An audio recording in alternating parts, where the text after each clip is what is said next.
সাল্লাল্লাহু আলাইহি সাল্লামের চাচা মারা গেলেন। আল্লাহর নবী তখন বললেন, লা আস্তাগফিরান্না লাকা মা লাম উনহা আনকা। চাচা, আমি আল্লাহর কাছে পুনরায় আবার আপনার জন্য ক্ষমা প্রার্থনা করব।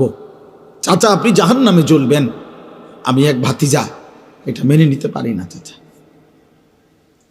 আমি আল্লাহ নিষেধ না করা পর্যন্ত আমি আপনার জন্য মাফ চাইব।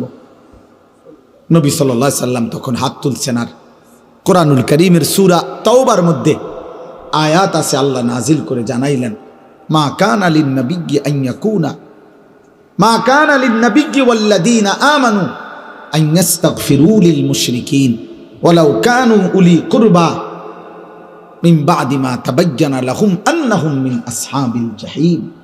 আল্লাহ বললেন, বন্ধু, কোন নবী কিংবা ঈমানদারের জন্য অনুমতি নাই, জায়েজ নাই কোন মুশরিকের জন্য, চাই সে সর্বোচ্চ নিকট আত্মীয় হোক, তার জন্য আমি আল্লাহর কাছে ক্ষমা প্রার্থনা করার কোনো অনুমতি নাই। হাত নামান।